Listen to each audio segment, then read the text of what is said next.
L'honorable Jean-Marc Kabunda Kabonde, enfin libre. La vérité a triomphé. La vérité a triomphé. Voilà l'émission à Salaki dernièrement. Lelo Azalibanda. Et voilà. La vérité a triomphé. Jean-Marc Kabunda Kabonde libre. Avez-vous entendu que dans un régime, depuis notre accession au pouvoir, quelqu'un a dit ça à un président de la République? Son bras droit lui a dit ça? Je suis parfois l'unique dans ce pays qui a eu le courage de dire au chef de l'État des choses impossibles. Il y a beaucoup de choses que je ne peux pas vous dire ici. Je lui ai dit beaucoup de choses. Et curieusement, ça créait un fossé entre moi et lui. Tellement que les divergences étaient devenues des tailles. Certaines personnes ont commencé à lui dire que monsieur Kabonde ne te respecte pas, Kabonde est trop arrogant, il se croit, il pense que c'est lui le président. Des histoires à dormir debout tout simplement parce que j'étais dans la vérité et je disais ce que je pensais être vrai. Un homme libre, anti-séquédiste convaincu, ce n'est pas le pouvoir qui devait changer ma perception des choses. Je vous dis, j'ai gardé la même vision, la même perception que j'avais dans l'opposition pendant toutes ces 3 années passées au pouvoir. J'en suis fier.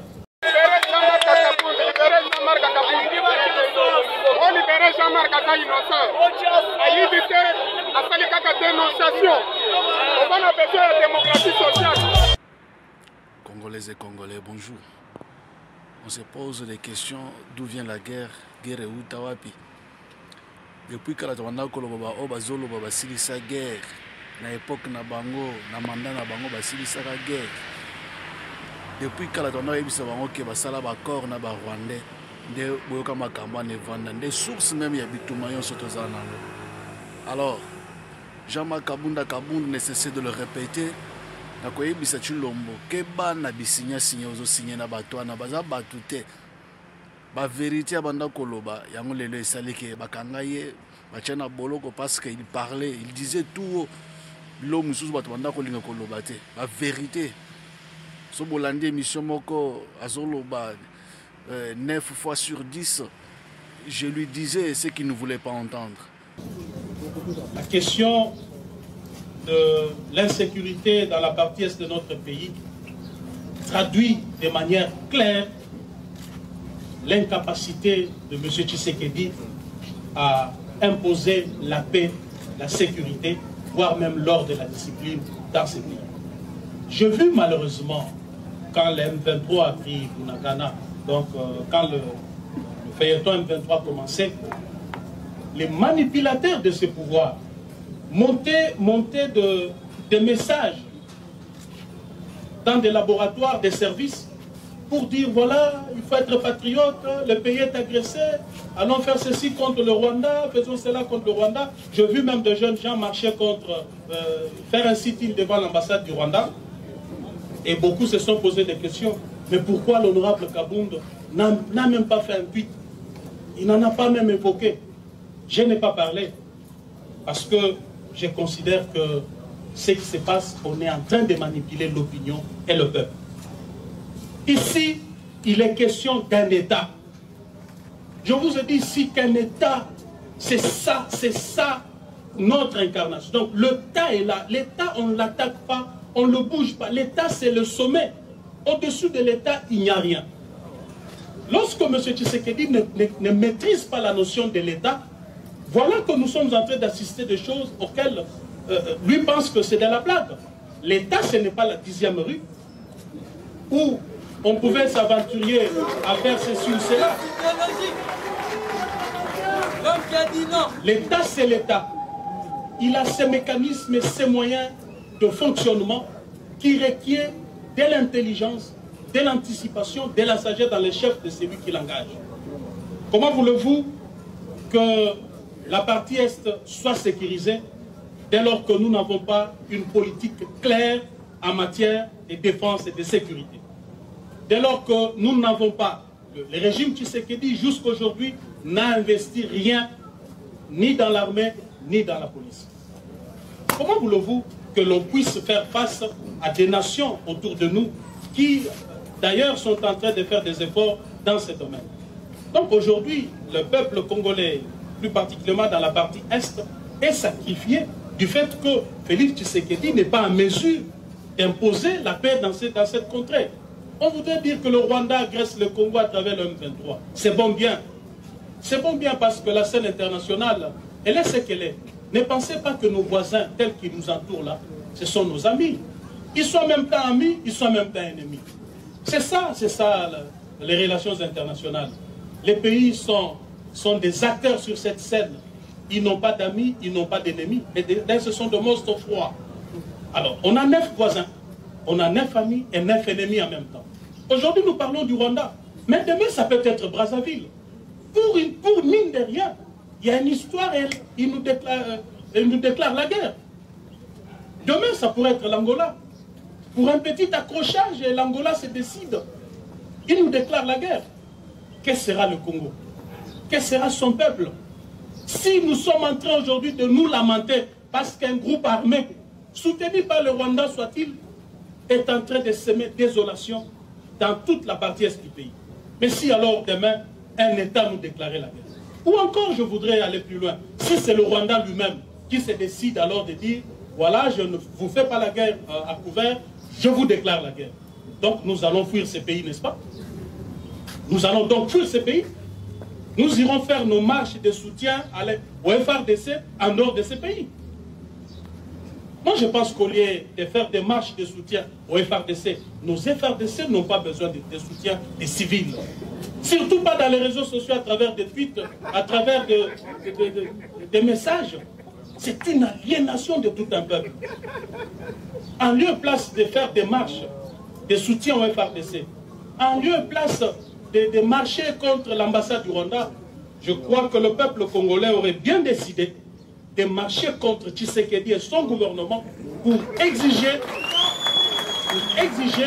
des actions plus concrètes afin de sécuriser la partie Est.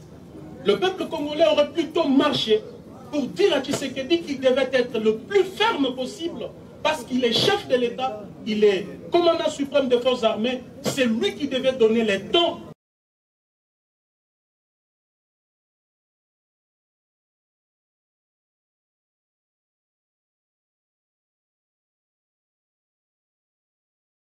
Un jour, j'ai dit au président Félix Tshisekedi, Monsieur le Président, faisons un petit rappel. Notre leader Maximo, Feu Etienne Tshisekedi, il est élu Premier ministre, ou 2 fois nommé par Mobutu. Mobutu qui concentrait tout le pouvoir entre ses mains. L'armée, les services de renseignement, la justice. Mais M. Tshisekedi, à partir de chez lui, à la 10e rue, était capable de lancer un message, de dire demain, tout celui qui a pris un bien de l'État, qu'il vienne le remettre. Et on a vu comment les frères à Mobutu, les Ngwandi, avaient peur de ces messieurs qui n'avaient pas tout le contrôle du pouvoir. Mais comment ça fait-il que l'UDPS maintenant accède au pouvoir? Il a tous les instruments de puissance entre ses mains. Mais nous sommes incapables d'assurer ne serait-ce que la circulation routière. Nous sommes incapables juste de mettre la propriété sur la voie publique, juste curer les caniveaux. Il ne m'avait pas répondu. Il ne m'avait pas répondu. Alors, que voulez-vous que l'on fasse? Tout simplement, nous allons constater avec le peuple que le monsieur a lamentablement échoué et qu'aux prochaines élections, il soit mis hors d'état de nuire.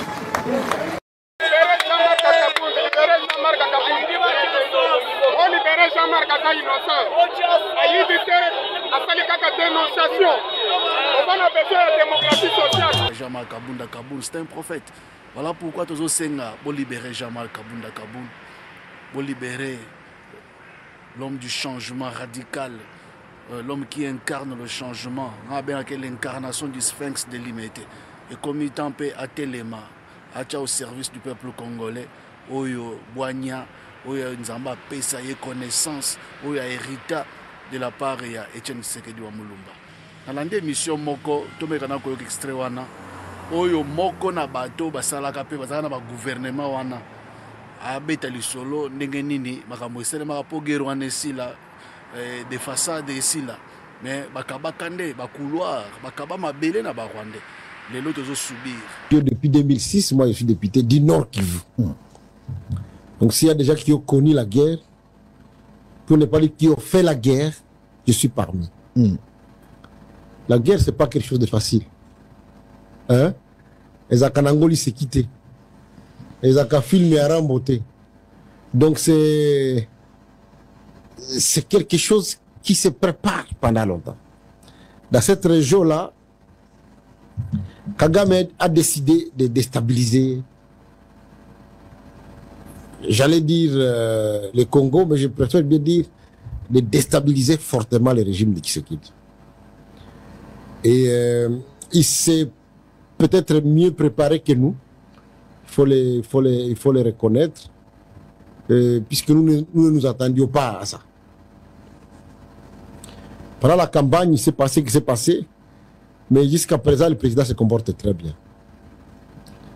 Puisque le président a décidé de dire que cette guerre, on ne va pas la terminer comme les autres guerres. Et vous le savez, en 2017, on avait la guerre du CNDP. On a terminé par l'accord du 23 mars.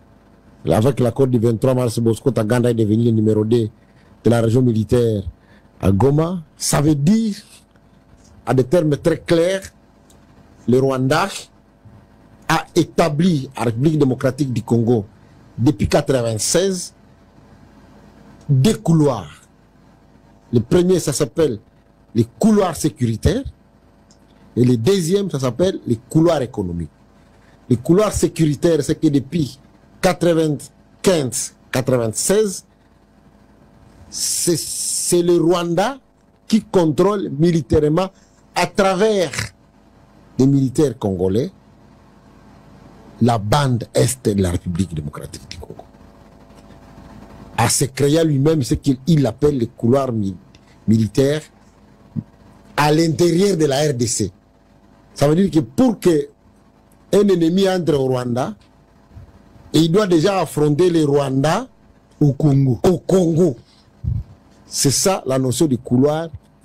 Et tous les accords qui ont été signés avec le Rwanda avaient comme soubassement un couloir militaire. Ça veut dire que pour que tu sois nommé commandant à Goma, hein, il faut que Kagame soit d'accord. Pour que tu sois nommé commandant à Rutshuru, pour que tu sois nommé commandant à Bukavu, il faut qu'il y ait Azara. Est-ce que tu comprends ce que je dis? Si, je comprends. Et ce sont les accords qu'on a signés avec les CNDP, les accords du 23 mars, les actes d'engagement, les accords du 23 mars, qui ont abouti à l'intégration accélérée à ce qu'on a appelé le mixage ou le brassage, n'avaient que comme objectif que dans cette partie-là, le choix du Kagame au Congo, la partie à Est. La partie à Est.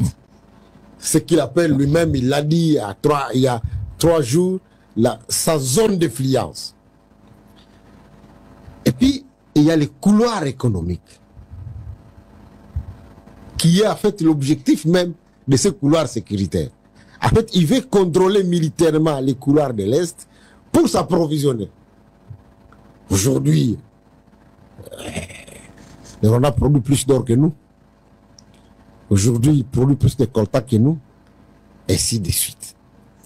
Je ne sais pas si vous comprenez. Si, je comprends. Ça, c'est des couloirs économiques. Ça va trop loin. Ce que nous regardons, ce que les gens regardent, ce n'est pas la vérité. Et ils ont des ramifications jusqu'à même dans des mines, dans les Katanga. Je n'en parle pas beaucoup. Ça veut dire que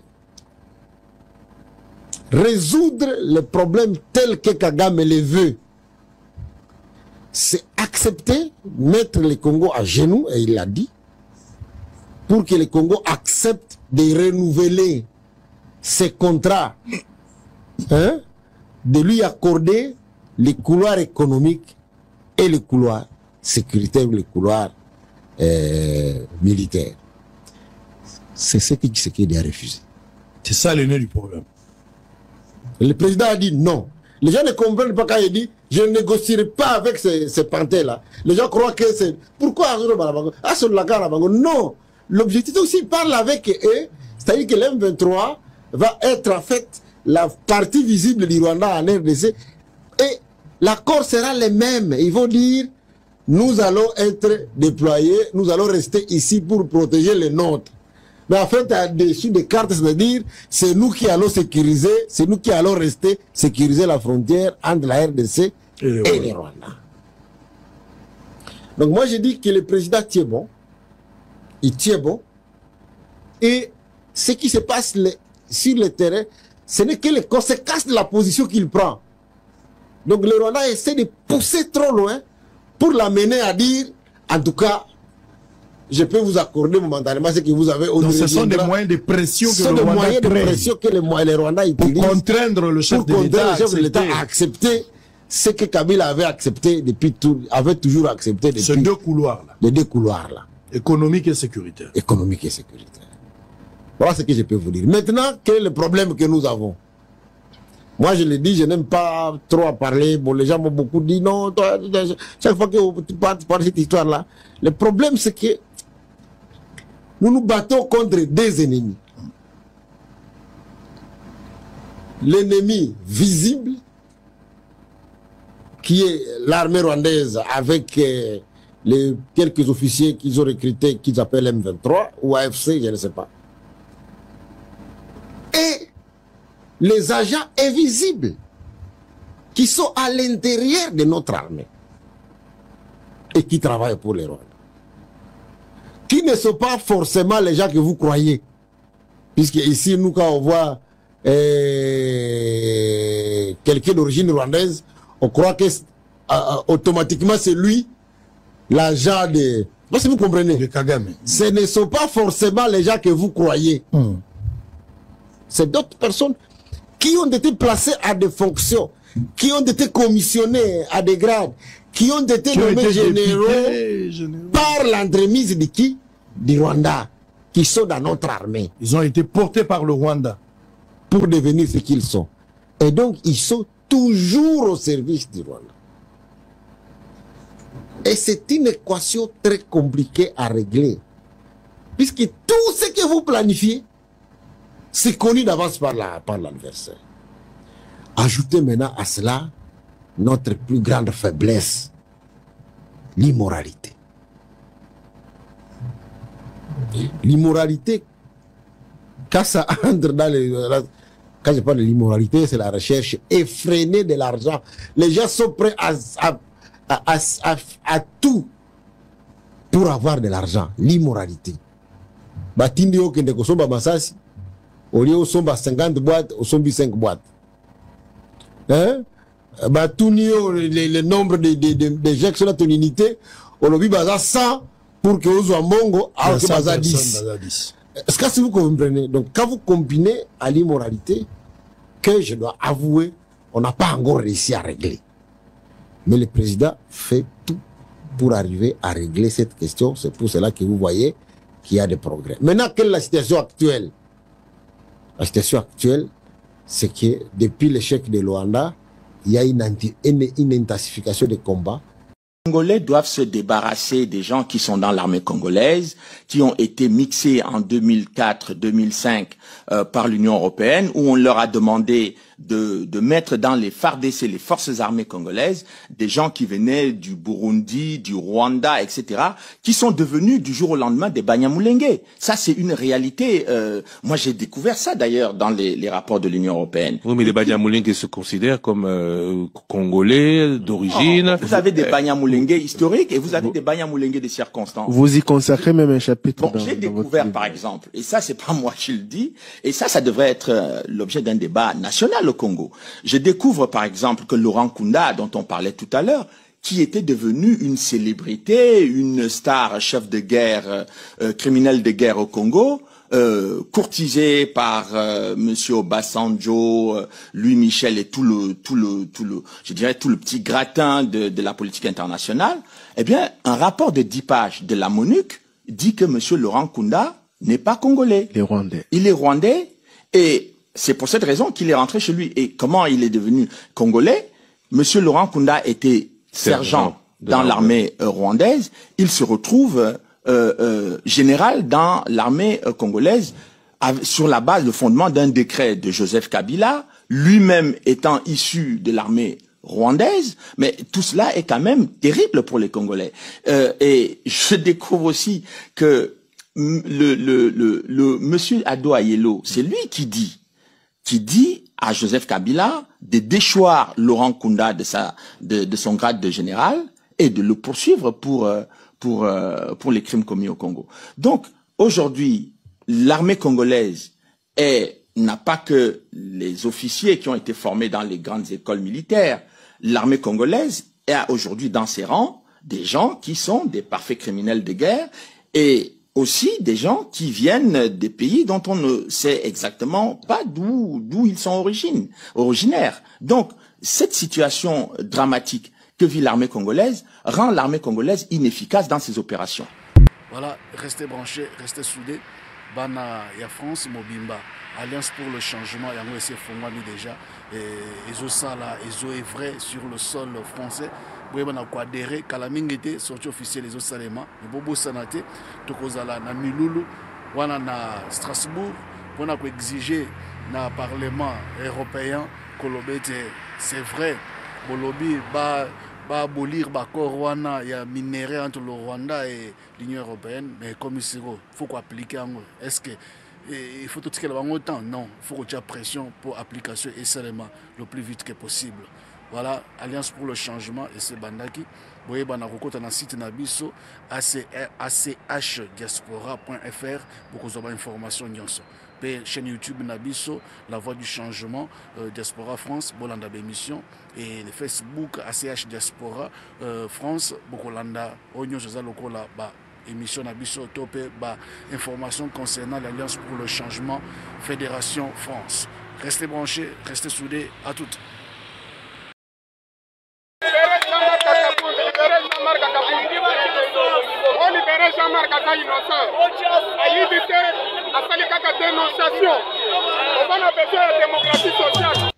Alliance pour le changement, la victoire, la vérité a fini par triompher. La diaspora France, la force tranquille des gens à Kabunda Kabunda. Vos services, magazine, promotion, publicité, web marketing, commentez, partagez, aimez nos vidéos. Notez bien. Tu t'abonnes, je m'abonne en retour. Les comptes y trop de vous servir, c'est notre passion.